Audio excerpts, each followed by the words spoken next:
Hello everyone. Today we'll be speaking with Jeremy Seifert about a film that is extremely important to watch. All of you should see it immediately. It's called GMO, OMG, and it's about genetically modified organisms and basically the conspiracy of chemical companies, which has actually hijacked our food supply. Stay tuned.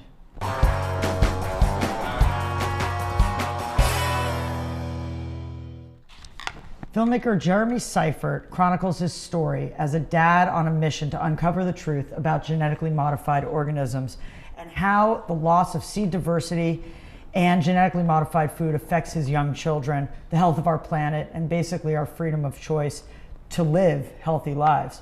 In 2013, 95 bills related to the labeling of GMO foods were introduced in 28 states. Large corporate interests are spending untold amounts of money to squash these bills. Only 2 states that I know of to date have actually approved GMO labeling, and here in California it was shut down by a very close margin in the last election. GMO OMG premiered at the 2013 Berlin Film Festival and is now playing in New York, LA. Will be coming out shortly. Actually, it's already in theaters in Seattle and Boulder by the time you see this, because we are pre-taping.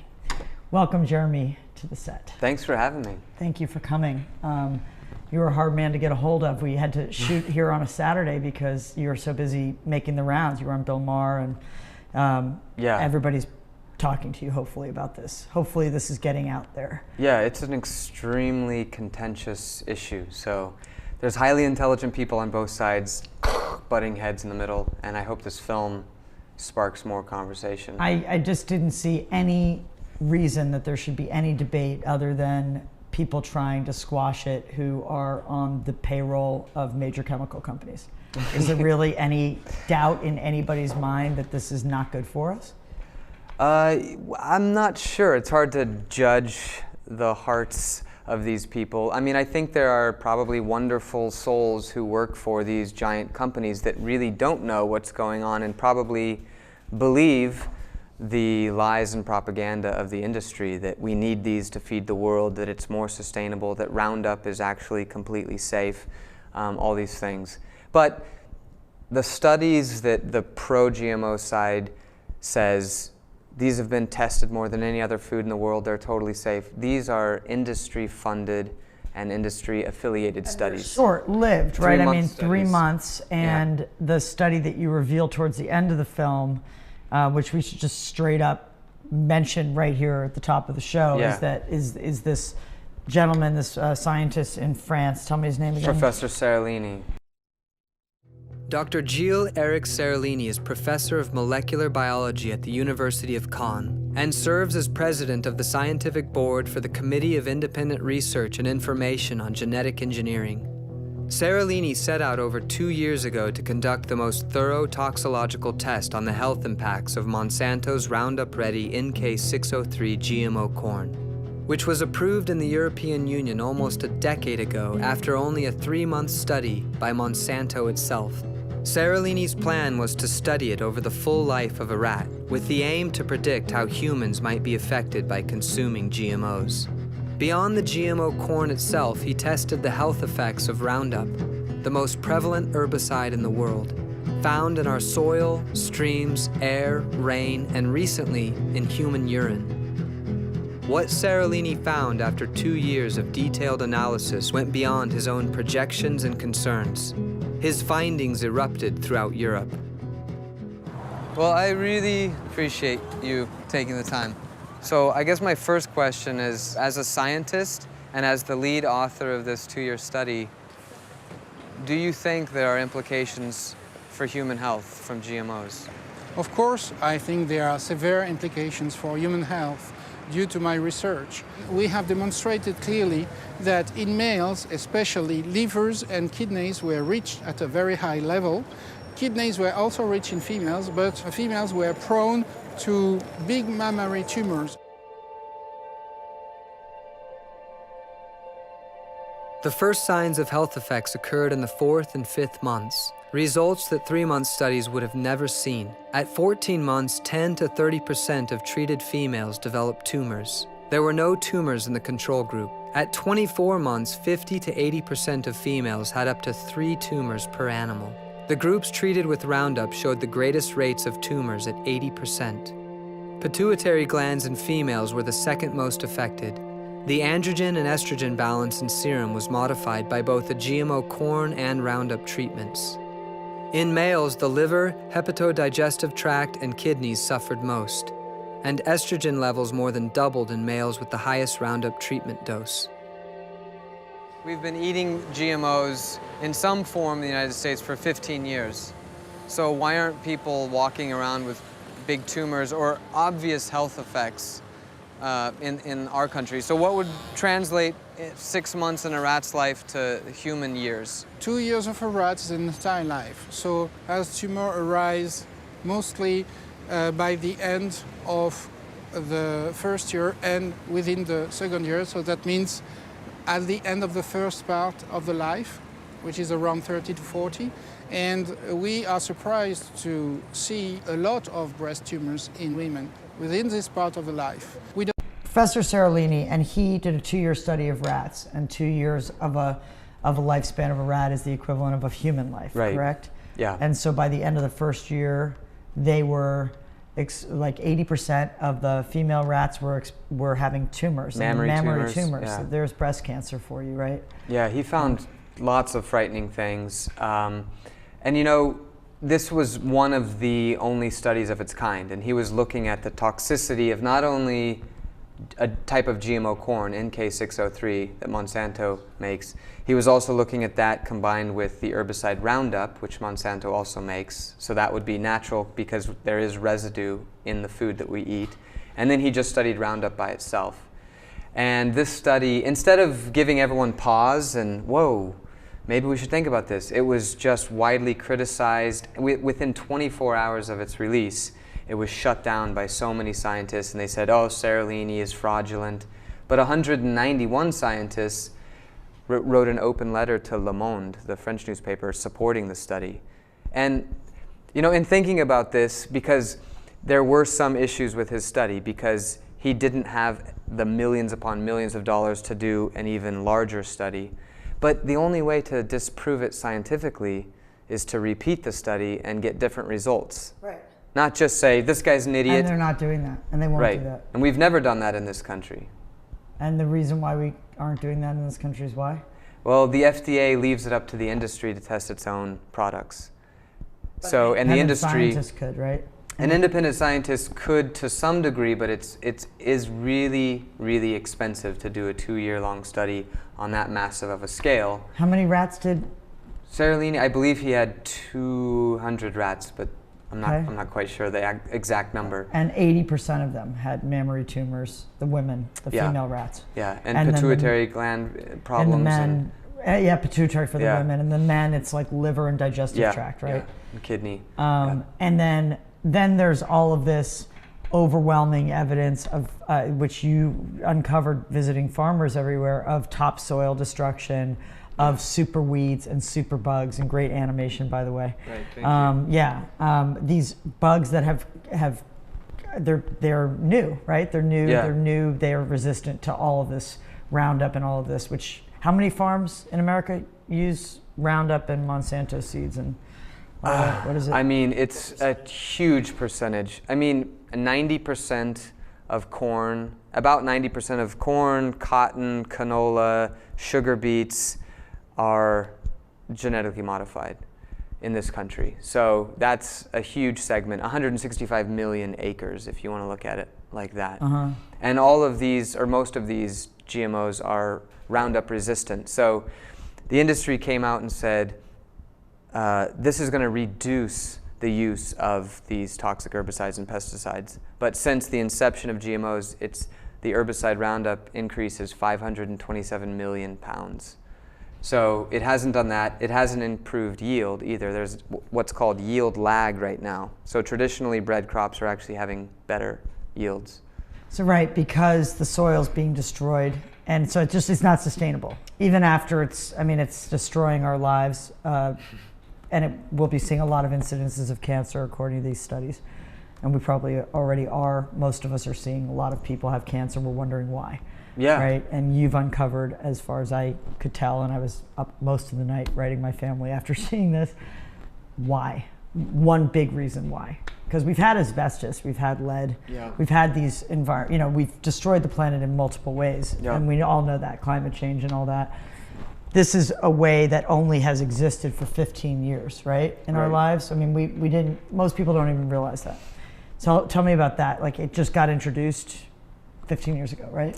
Yeah, I mean, this is a brand new, so yeah, maybe we should sort of define GMOs. Yeah, what is going on? Yeah. A genetically modified organism, really the proper terminology would be a transgenic food, because they've taken a gene from one organism and spliced it into the DNA of the crop. So they find a common soil bacterium or a virus, and they take a gene and they splice it into the DNA. And the biotech industry says, oh, we've been modifying food for 10,000 years. You know, that's how we have all this wonderful food and all the different varieties and traits. And it's true that we have participated in shaping our agricultural system. We've selected the best seeds and then plant them and then choose it again, and then finally you have a big ear of corn instead of, one the size of a thumb. And they try to make it sound like this is, but they make it sound like GMOs, or genetically engineered or transgenic food, is no different. And it is absolutely different, because in the millions of years of evolution or through traditional breeding, you could never combine two different organisms, like a virus in the soil with corn. And the two basic GMOs are the Roundup resistant GMO, so it's Roundup ready. So you can douse Roundup, it kills everything around except for the soy plant, which thrives with the Roundup. And like you said, now we're having weeds build resistance to it because farmers have used so much Roundup. Nature always finds a way. And the other GMO produces its own pesticide in every cell of the plant. So when an insect comes and munches on it, it kills the insect. But and it's killing us too. The pesticide is inside the... Right.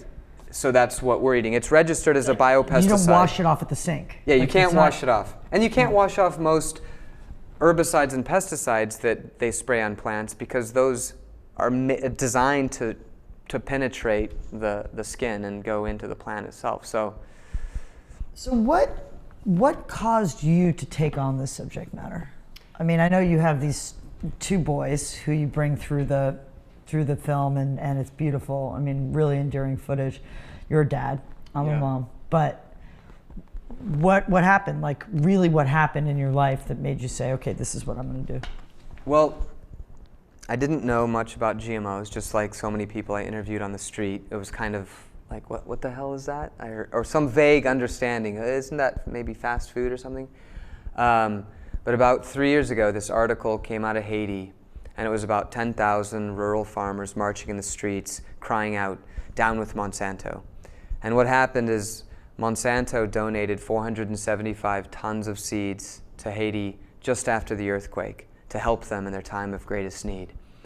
And they knew that if they accepted these seeds, and they were hybrid seeds, but if they accepted them and planted them, the next year they would have to buy the seeds from Monsanto. And then the next year Monsanto would say, well, actually, these genetically modified seeds are even better, and you need to buy our Roundup product. And guess what? These plants don't grow well in your region because they're not from your region, so you need all these heavy inputs, synthetic fertilizers, to make them grow. When you say hybrid seed, that's not a GM. That's not a GM. Right. Hybrid is through traditional breeding. Oh, okay. And the seeds also don't save well. And hybridization really took off in this country almost 100 years ago. So a GMO is different even from a hybrid. They can take a hybrid and then they can mess with the DNA to make it Roundup resistant, and now it's a genetically modified seed. But a hybrid still looks, it still has that red green thing, right? It still looks, I thought in Haiti, I saw that they didn't look all green. Right. Well, a hybrid can be so many. You can have hybrid broccoli or hybrid whatever, and they have all different looks and feels to them. But I mean, in Haiti, I went down there to hear their story and to find out what is the big deal, because they committed to burning the seeds. And here they are starving in the wake of an earthquake. Right. I mean, and the only reason the story really impacted me I mean, it's sad to say because we have so much news coming at us all the time, and it's like, oh, that's a bummer, and you know. But I had been to Haiti before the earthquake, so it was more personal. I'd seen the poverty, the desperation, the hunger, and I thought, why would they burn seeds that they really need to feed their families? So that's where the film started. I just put it on credit cards and went down there. When you say they'd have to buy it from Monsanto the year after, is that because Monsanto makes you do that? They wouldn't make them do that, but the type of seeds they were giving to Haiti are not good open pollinated seeds that are good for saving and sharing. So one-time use. So by the nature of the seed, you have to go back and buy them the following year, and then they get you. Let's look at Jeremy's entry point into the film. Let's look at Haiti.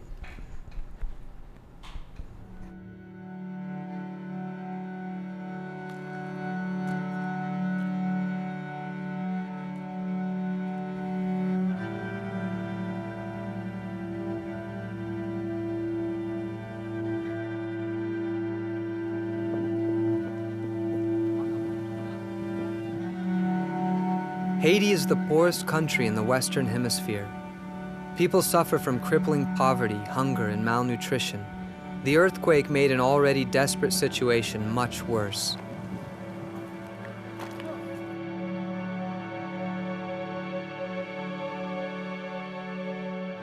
With hundreds of thousands dead and countless bodies lost beneath the rubble, and over 1 million people crammed into tent cities, the agrochemical company Monsanto offered Haiti 475 tons of seeds.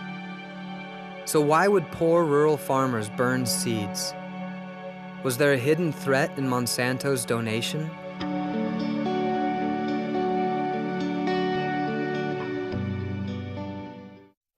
So they had, whoa. Trippy. Wow. So they had a peasant uprising, basically, like a huge uprising. They called it the peasant movement or something. Peasant movement of Papai. And they burned the seeds. Right. Well, they symbolically, I thought they were burning Monsanto seeds as well, but they were symbolically burning seeds, saying, if these come to us, this is what we're going to do. Nice. It was a huge statement. Yeah. And over 60 countries around the world have banned Monsanto, right? They haven't banned it. There's 64 countries that require labeling of GMOs. And what this has essentially done is banned GMOs, because if people have a choice, they usually choose the non-genetically modified food. Right. Yeah. Even just gut instinct, maybe this isn't good for me? Yeah, I think there's a gut instinct there. And I think there's also, around the world, and what I found in Haiti, and that movement, they're a part of the larger La Via Campesina movement, which is the international peasant movement. And they're so much more in tune with the power, the powerfully destructive force of multinational corporations. So there's also that political edge to it, that they know what's really going on. They know that there's a corporation, a giant agrochemical company behind this food that's benefiting and will benefit at whatever the cost to people and environment. So, called My Saint. Yes. Ironically. Yeah.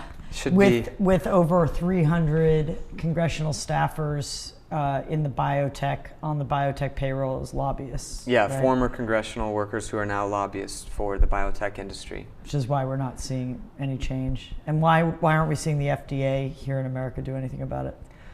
Well, yeah, that's a great question. I mean, in the early 90s, the FDA looked at this completely new food, and many FDA scientists kind of raised red flags and said, whoa, there are potentially different things happening with this food and the creation of different proteins. We need to wait. We need to take a look at this. They were completely ignored. The FDA said, GMOs are substantially equivalent to regular food. And they gave them this terminology, GRAS, generally recognized as safe. And they passed them through with no special testing, no special labeling. And that's really been the FDA's input on GMOs, is hand in hand with the biotech company to get them out there. And actually there's a recent report from Food and Water Watch called Biotech Ambassadors, and it takes the WikiLeaks cables and shows how the US State Department is pushing biotech industry and food on the world through all of our embassies, and they have. Just You got to ask interest, why, yeah, right. financial interest for sure. I mean, Millions when you and trace millions. back most of this stuff, you come to money. I mean, at the end of the day, Short-term greed Yeah. versus like our for long-term destruction, unsustainability. Yeah. Yeah. Yeah. And so you've got these two sons. Yeah. How old are they now? Well, I have 3 children. Okay. Yeah, the 2 You have the boys. baby. Yeah, so Finn is 7 now, Scout's 5, and Pearl is 3. When I began the film, they were all 2 years younger. So Right, of course. 5, 3, and 1. Documentary filmmaking. Yeah. Shortest possible trajectory would be 2 years. Right. Yeah, I thought I was going to make a film in a year. I'm going to make this in a year. No. But, okay, and then Finn, the older one, is actually a huge fan of seeds. He just loves seeds. Yeah, right? he's- It's really adorable. He's obsessed with seeds. And he started saving Before seeds when Daddy he was making this film. Yeah, this was when he was 3 years old. We planted a garden, and he saw the miracle of putting a seed in the soil with a little bit of water. You kind of sit back and watch this plant grow, and then it produces fruit that then has hundreds of seeds in it that if you planted all those 100 seeds, just think, and he saw how beautiful that was and how amazing. So he started saving seeds when he was 3. His seed collection now is even bigger, and there's seeds all over our house from whenever we go on walks or he's Aw. out. He collects them from trees and. Really? Yeah, he's. We've tried to we haven't tried to steer him away from it, but we're like, Here's oh an man, iPad, son. yeah. What about a sport? I mean, so he does other things, and we push his interest in everything because kids need to experience, a diversity when they're young. But it has persisted. He's been saving for a farm since he was 3 too. He has about $260 odd saved up. So That's pretty good. So he gave. actually, I for mean, 7. when I was getting really angry or sinking into despair making this film, it was really his love for seeds and that positive side that helped me keep. Because I think love is a more powerful motivator than fear or anger. Mm-hmm. So instead of going after the beast, Satan, it's good to learn what's happening and know the lay of the land. But I think it's more powerful if people sort of fall in love with biodiversity and what we have and what we are destroying. Because it's only if you care and have that love that you'll care if it's being destroyed. And the other thing that you do in the film, which is fascinating, is you point out the lack of biodiversity that we have now. It's something like we've lost 93% of our biodiversity. And, and you go and you actually visit an organization in America called Seed Saver or something, right? Yeah, Seed Savers Exchange. Yeah, and they're saving the seeds, like before they're lost forever. And then that place in Norway is incredible. Yeah, the Svalbard Global Seed Vault. Yeah, Seed Savers was really special because when Finn was 3 or maybe 4 years old, I remember him coming into our room and he had a piece of paper with all these letters written on it. And the letters were all crammed together in different shapes and sizes, and he had literally been copying seed names out of a Seed Savers Exchange catalog. So it was really cool on this road trip across the country, visiting all these farms and investigating genetically modified food. We were able to go to Seed Savers Exchange, and it's an incredible organization where it's saving and sharing sacred seeds, heirloom and organic seeds. And there are other amazing places like Baker Creek Seeds and Johnny's Seeds, and once you start looking into it, you see that there's people doing great stuff, but the system that's pushing all of this and that's backed by our government, that we're subsidizing with our tax dollars, that is this toxic, chemical, broken system, and that's what's kind of feeding all of us for the most part. So you're achieving this inspiration from Finn, and meanwhile you're bringing him on this road trip, and you guys have, you're visiting farmers and you're visiting seed savers, and you got to feed them along the way. Right. Was a that challenge on the road for sure? Yeah. It's almost impossible in most of the country to avoid GMOs when you're on the road. So almost impossible. Yeah. Are you actually trying to do that here at home? Absolutely. Okay. Yeah. In our home, we eat almost strictly organic. and it's hard because it is more expensive, but if you plan your meals and buy in bulk, it can be very affordable.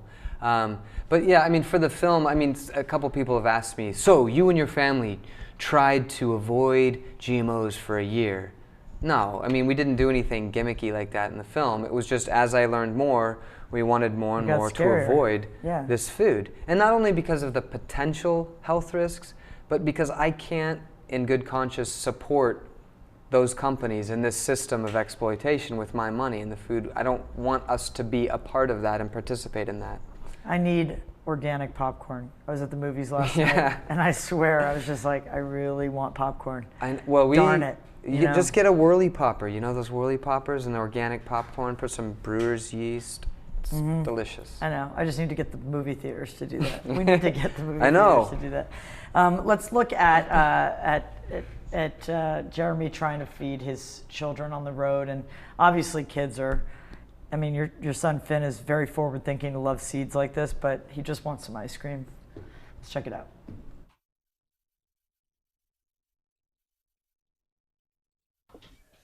Even if it's genetically modified, do you still like it? Years and years from now, when you're older, it might hurt you. Do you care? I care. You care? But you're gonna eat it anyway? But it's not making me dead still. Well, if you eat too much of it, it'll make you. So, that was a modified let's just you. Let's just talk about the fact that some people are learning the TriCaster today, and I keep being the voice of God as a result. But anyway, so when we're looking at whole foods, are we safe there? I mean, can we just what do we do as consumers to get organic everything, or is organic enough? I mean, organic by its very definition means non-genetically modified, no toxic herbicides or pesticides, even no synthetic fertilizers. So those standards have held pretty true. So they were fought back a decade ago and they tried to loosen the standards, but we maintained really good standards. They do allow for 1% contamination in organic. So that's in highly processed food where there's tons of ingredients and there might be some contamination. And yeah, that was something I found. I thought, when I first began this film, somebody said to me, well, that's easy. If you want to avoid it, just go to Whole Foods. Like, what's the big deal?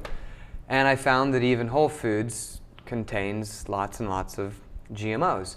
And that wasn't a slam on them. It was more to show how inescapable this food is, how it's invaded every corner of this country. And I mean, the labels get really deceptive as well. You know, vegetarian-fed meat. Well, the vegetables are genetically modified soy and corn. There's a terrible, vegetarian fed. That's Trader Joe's all the way. I mean, I love Trader Joe's, but I thought when it said no antibiotics, no hormones, vegetarian fed, we're still eating GMOs. Well, you're eating animals that ate GMOs, right? So there's lesser degrees of it, perhaps, or something? Well, I don't know. I mean, that's another thing that needs to be tested. I mean, because what happens with seafood and mercury? Goes I mean, the big fish eat the little ones, and then it's the bigger fish that have a higher concentration of that in their systems and in the meat. So the same thing could be true with the potential toxic effects of GMOs, that it actually gets worse when animals eat them. We really don't know. The testing isn't there. The science is. So you need to have organic meat, that free-range meat that's actually been fed vegetables that are non-GMO. Yeah, that have eaten grass. But now we have genetically modified alfalfa. Yeah. And there was contamination up in Washington where a farmer was testing because he was exporting and he couldn't have genetically modified and he hadn't planted it, but his alfalfa tested positive. Do you have hope? I mean, do you feel like, I know you don't want fear to be an inspiration and all of that. There's got to be a lot of, I mean, when you go to Sequoia to try to get away and go camping with your family because you're so bummed out after your trip to Washington, you find out that the fish are being fed pellets of food that contain what? Some kind of GMO? Yeah, GMO soy. Yeah.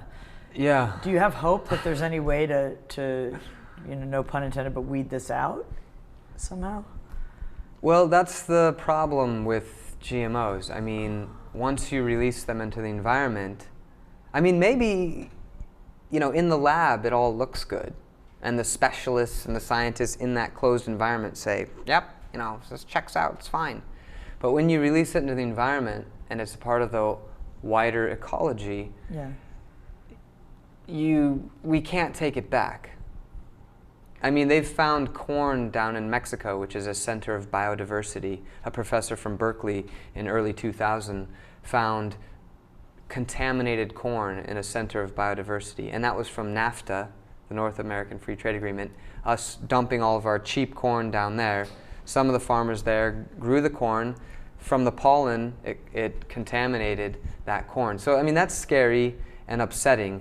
And now they're finding that some of the wild relatives to crops are also being contaminated so that they're suddenly Roundup resistant.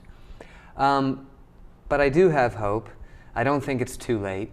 I mean, they have taken over some of the big staple crops out there, but, you know, bell peppers and broccoli and apple, there is a GMO apple they're trying to push that doesn't brown. But, I mean, most of the fruits and vegetables that we eat are not genetically modified and haven't been released. But they There's want 100 to. pending though, right? Yeah, they want to. They have them. So it's I not wrote too down late. a few that we have coming up, right? We have the glow-in-the-dark rabbits and cats. Special goats. What do they do, the goats? Spider silk in their milk, yeah. Why would we want that? I'm not sure what the motivation was behind that. Spider silk and goat milk. I think, you know, people So are for having spider- fun. This is like, you know, the beginning of Jurassic Park. I guess where so. the scientist says, kind of like, I know we can do this, but should we? Yeah, You know? salmon that grows 4 times faster. That's got to be good for us. Yeah, yummy. Amazing. Very, very terrifying. Let's look at how they got started, and then I want to talk to you about your process, because you're combining voiceover, you've got personal family stuff, you've got political stuff, and then you have animation, graphics, and quite a soundtrack, which I don't know how you finagled. I don't think you put it on your credit card. So I want to ask you about Okay, that. Let's look at the rise of GMOs. After World War II, the battle with nature became an all-out war. Chemicals produced for explosives and nerve agents were reformulated as fertilizers and pesticides, then rained down on farmland around the world. In 1945, 200 million pounds of pesticides were used. By 2000, it had ballooned to 5.1 billion pounds. The result? Over 500 species of bugs are now resistant to pesticides. GMOs emerged in the 90s as the industry's most advanced weapon against nature. Plants engineered to produce pesticides and withstand deadly weed killers. But as weeds and bugs quickly adapted, the cure became a curse.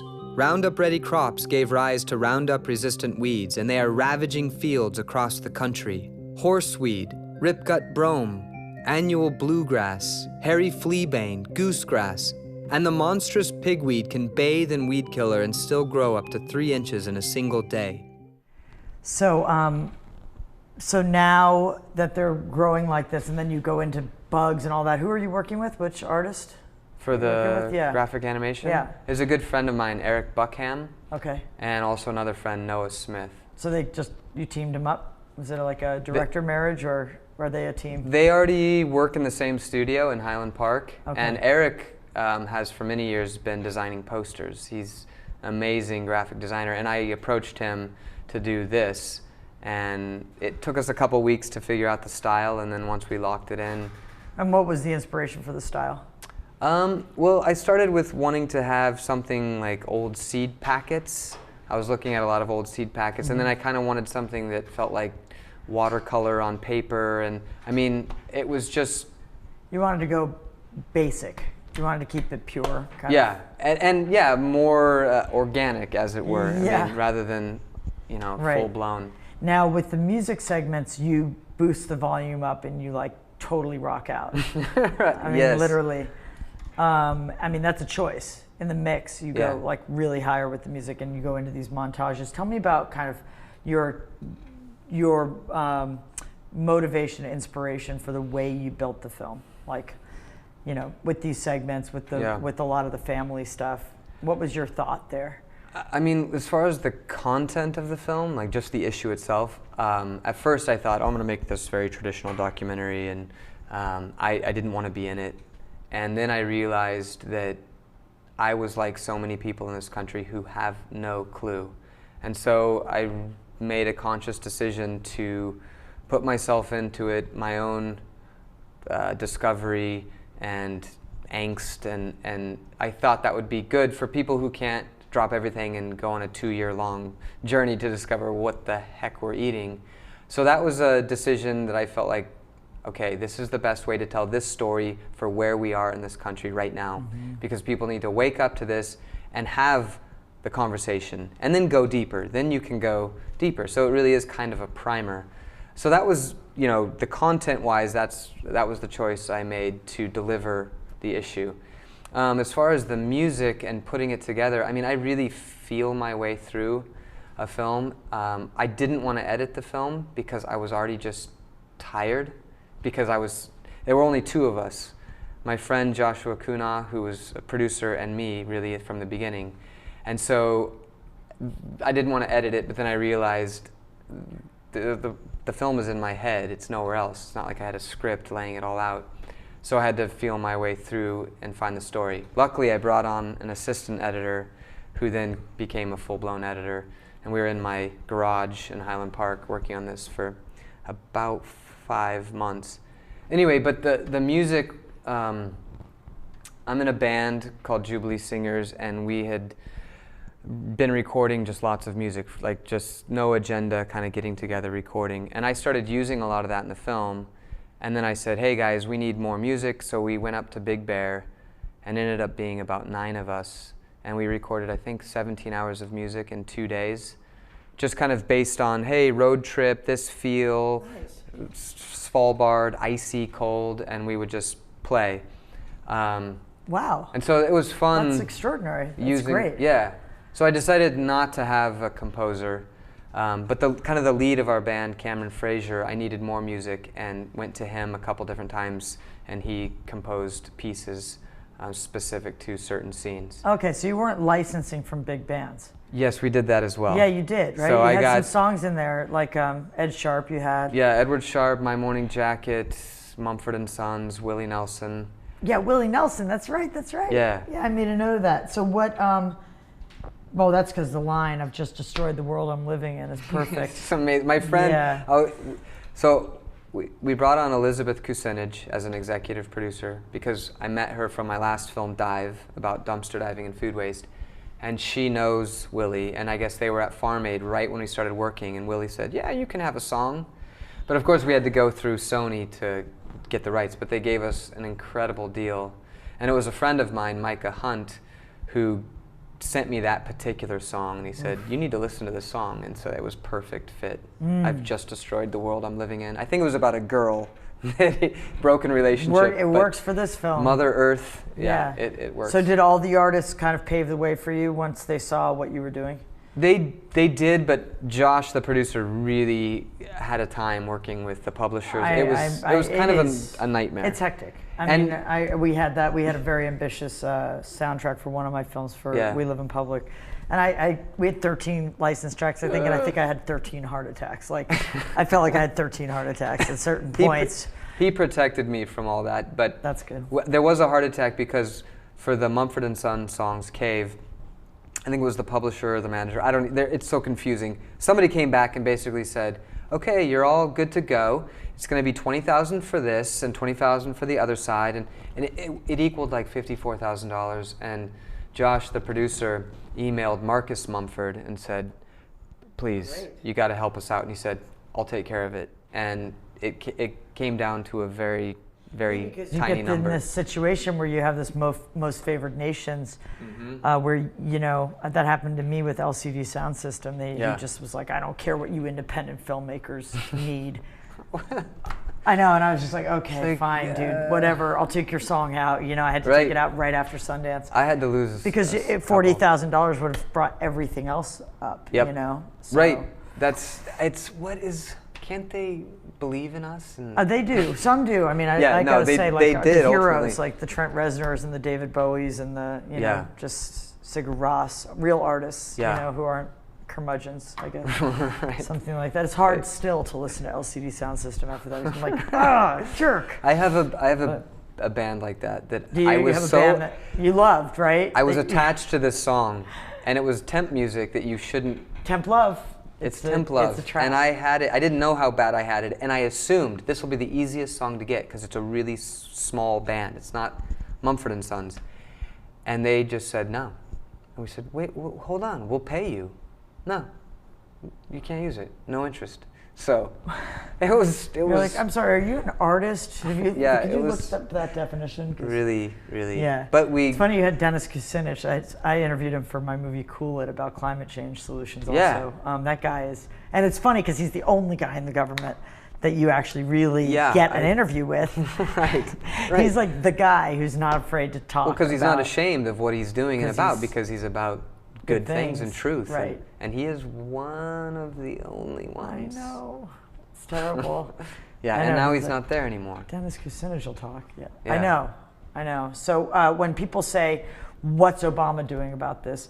Do you feel like you uncovered that Obama himself could not help us with this? Is he aware of this? Like what about the president of the United States? I don't know what he's doing.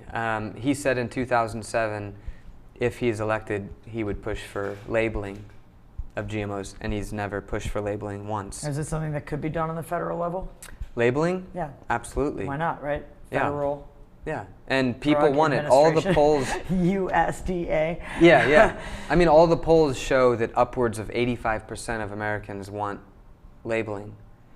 So there's a failure of So what are we democracy going to if- do to if get it's not Obama happening. to see this movie? Maybe just blow it up so big that he can't avoid seeing it. I don't know. His wife, as we all know, Michelle certainly would give a shit Right? about this. I mean, Right? they have the organic garden right in the back of the White Oh my House, God, I which love is such that. an irony. You go and you film that. Yeah, I mean, Yeah. it's right there, organic. It's not We're going to eat organic, but the rest of you. right, exactly. That's They seem like the kind of people that would really care about this. So maybe it's just about getting their attention. yeah. Well, it And could be. speaking of which, what can be done? What is the takeaway? I mean, there were a couple of things that I wanted in the film. I wanted like almost to see a graph or a visualization of like, okay, these are the products that you can eat still, and these are the ones you cannot eat. Right. And is there a site where I can see that or anything like that? Yeah, there's a non-GMO shopper's guide. I think there's even an iPhone app that kind of helps you understand Okay. where the GMOs are. Okay. I mean, from my perspective, we're avoiding not only GMOs, but we're avoiding anything conventional, meaning chemical. Conventional means chemical farming. And I mean, so bell peppers are not genetically modified. But I can, in good conscience, go buy a bell pepper that has untold pesticides and herbicides sprayed on it and give it to my 3-year-old daughter. Even if you wash it with the vegetable wash they sell No, at I'm the not grocery store? interested. No, because I don't believe it. Because they combine the chemicals with things like surfactants, which are meant to penetrate and stay on even in rain. Uh-huh. So the veggie washes and things, I'm not convinced Okay. by any stretch. Especially, there's many fruits like a strawberry that when it's sprayed, I mean, it immediately absorbs it into the core of the fruit because it's very permeable, just like our skin. And when you say buy in bulk, what do you recommend to people? Just good organic bulk brown rice and But like, beans. is there like and- some kind of organization that provides organic food for less? Well, Whole or- Foods. I mean, Whole Foods Pricey. is pricey. Bulk is not that pricey. I mean, a pound of short grain organic rice for like $1.99 Oh, I isn't see. that much. And I mean, we've altered how we eat. We very rarely, we're not vegan or vegetarian, but we very rarely eat meat.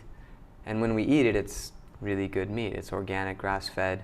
But if you eat 50% less or 80% less, then it becomes just as affordable.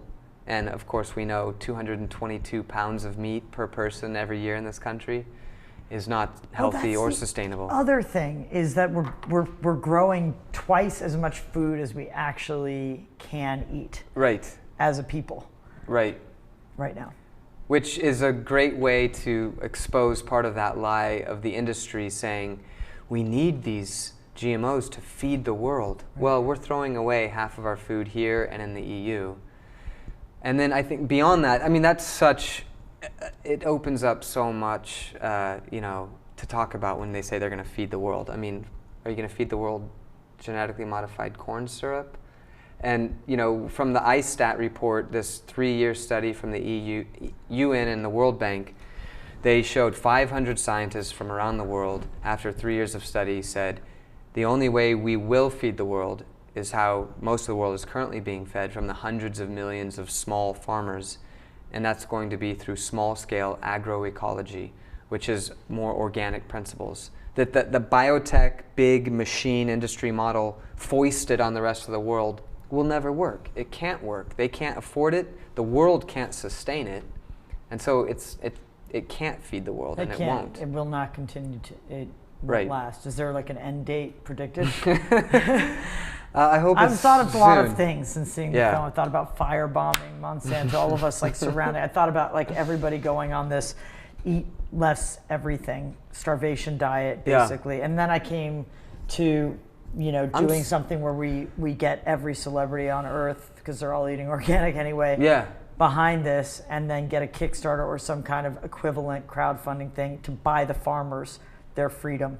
They need that because it takes them 3 years to transition from conventional or chemical farming to organic, because the soil has to go through a transition because of all the chemicals and the synthetic fertilizers. And most of the farmers I talked to said, in that 3-year period, I would go under, and they get no help from the government, which is insane.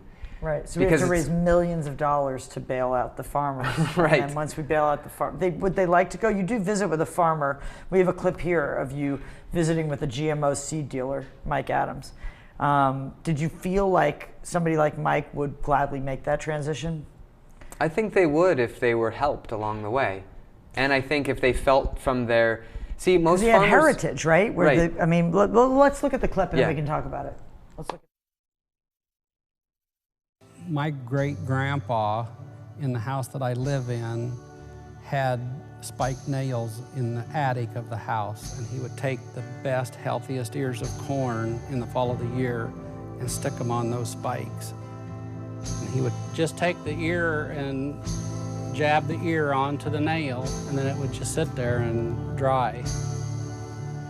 And then he would shell those kernels off the next spring and plant them, and that's how he raised corn. So there's Mike and how many farmers that we have to bail out? Well, unfortunately, there's fewer farmers now than there are prisoners, so there aren't as many, but there are. But that's because the prison industrial complex is the fastest growing that's a whole business. nother story. Yeah. Yeah, it's a real moneymaker. Less farmers, more prisoners. It's a good world. It's great.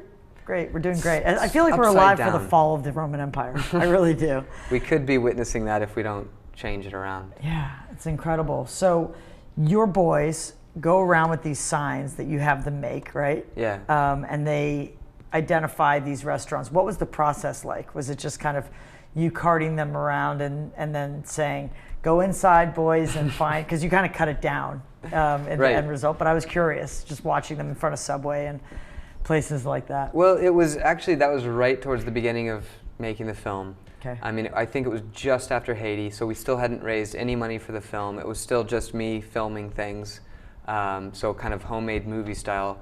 And I said, hey, guys, do you want to help me? Daddy's putting together a film, and we need to make a sizzle reel to try to raise some money. And so I made this cardboard sign and did GMO, and then Finn and Scout colored it in with the markers. And then we just rode around on their bikes, and I was educating them in the process, saying, okay, this store, because 80% of processed food contains GMOs. And all the meat and dairy in this country, almost all the meat and dairy that isn't organic, has genetically modified corn and soy behind it, because that's what the animals eat. So we would go, and you know, it was part of the process too of understanding that we're completely surrounded and it's almost inescapable. And so, yeah, of course they got tired and they wanted genetically modified ice cream from the ice cream truck, and you know, so it was always this tension with me, and still is, because like there's a scene in the film about Halloween and letting them go trick-or-treating with their friends, because I want to avoid this food and I don't want them eating it and I don't want to eat it, and at the same time I don't want to completely ostracize ourselves from society, from our friends, and so we still want to have these cultural, traditional experiences. Yeah, that was actually a very touching scene, the Halloween. Yeah, it was so... I just filmed it for... And he's like, candy! Daddy, where's the candy? I thought we got Where's that candy? That's what it does to kids, you know. Yeah. They eat it and you think, oh, look at how happy they are, and then 10 minutes later it just like turns So anything violent. with sugar, basically. Sugar. Yeah, most things with sugar, because most things don't even really have sugar. It's corn syrup, high fructose corn syrup. But then the stuff that has sugar, like Breyer's natural ice cream, all natural, and just says sugar, well, that's not cane sugar, that's genetically modified beet sugar. So we should mention also that $550 million has been put towards, you know, making sure we just keep eating this crap, right? And shut down any labeling and shut down any testing and all of that. It's Right. annual Yeah, $550 million. Well, I don't know I don't know what the exact figure is. It's always changing. It changes, right. I mean, during Prop 37, the last 30 days, the industry was spending $1 million a day to spread misinformation. And last week in Washington for I-522, Monsanto dumped in $4.5 million. The other biotech companies have dumped in millions. So, and that's going to increase as it gets closer to the vote. It's also campaign, I mean, it's campaign finance. It's just, you know, if we limited our officials to, you know, our elected officials to $50K budget or something like that, you know, we'd see a lot less of the power that we see of the corporate greed. Well, yeah, everything changed since Citizens United and that whole that's really nice. catastrophe. Too. And this crop, I want to make sure we mention this, emits more greenhouse gases. Like, it's also bad for the environment, right? It's also like 41% higher greenhouse emissions. Well, yeah, exactly. From this genetically modified stuff. What the farming systems trial from Rodale found is that organic farming emits less. It actually sequesters carbon in the soil, because organic farming, good organic farming, is all about the soil, because that's where the plants come from. That's what feeds them. Mm-hmm. When you're running through the fields and you have gas masks on with your kids, was that more for just, I mean, obviously that's a great filmic moment, and it's visually stunning. However, was that important? Like, would it be very toxic to run through the corn otherwise? Yeah, it would be, because any field, right? Yeah, not just because of Roundup. They use a chemical concoction of atrazine and fungicides, herbicides, pesticides. When I was on a field with Bill Beam, he was actually spraying just as he had planted. They spray when they plant the seeds, and then they spray a few weeks later. And he was spraying, and my nose started closing up because of the sticky stuff. And I didn't want them to, you know, get any of that in their lungs, on their skin, their bodies. And it was also somewhat hyperbole to teach them.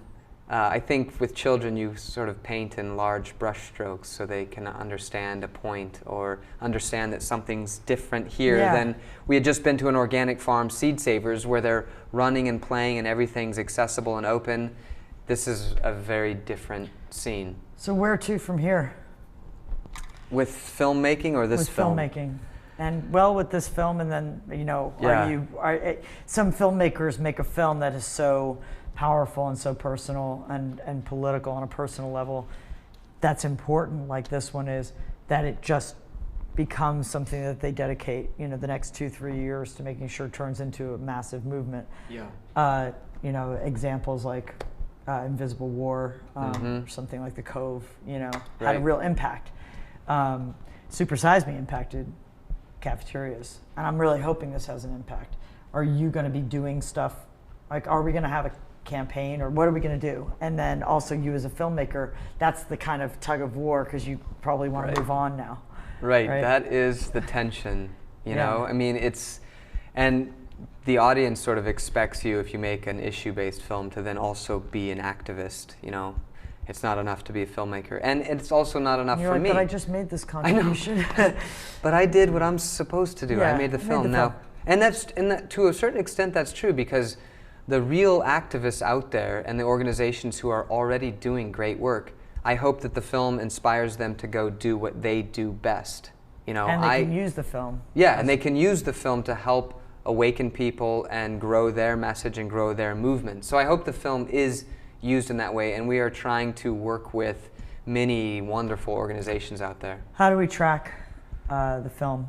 The best way is the website, gmofilm.com or gmoomg.com. It goes to the same place. We'll be updating screenings all the time. I mean, right now, we're opened in New York.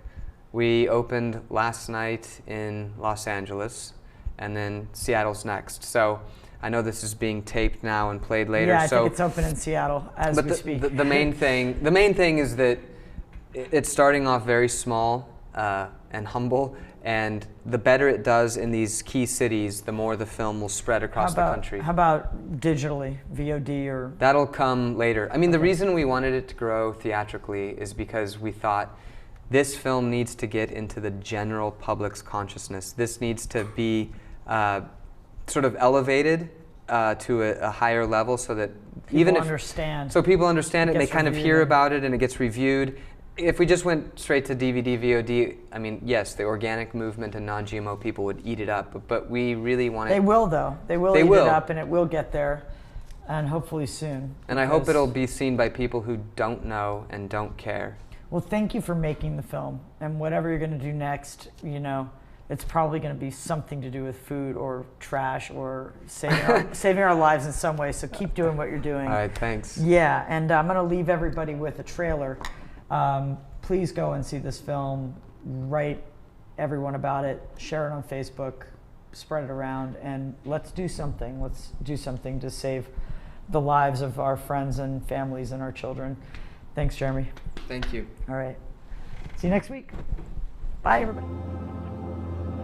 When despair for the world grows in me, and I wake in the night at the least sound, in fear of what my life and my children's lives may be, I go and lie down where the wood drake rests in his beauty on the water, and the great heron feeds.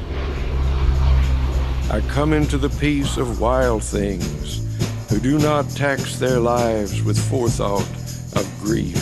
Yeah, I'm in search of food that's not genetically modified. It's kind of a quest I'm on.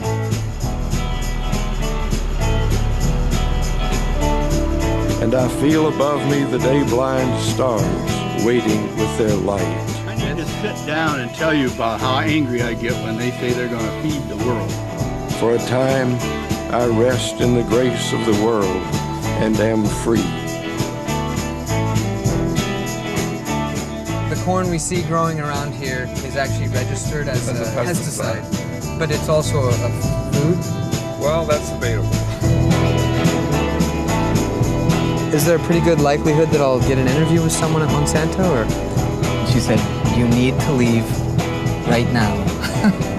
And I think there's something extremely wrong when a government becomes captive to one industry. Anything that's too big to fail is too big. Monsanto threatened to sue the state. If there's nothing to hide, then disclose it. People have a right to know what they're putting in their bodies. If it's not organic, it is genetically modified feed. I don't even know what that is. What the hell is that? What is it? What are they? Tell the truth. Reveal. GMO? What's that? Genetically modified organism. Oh. It's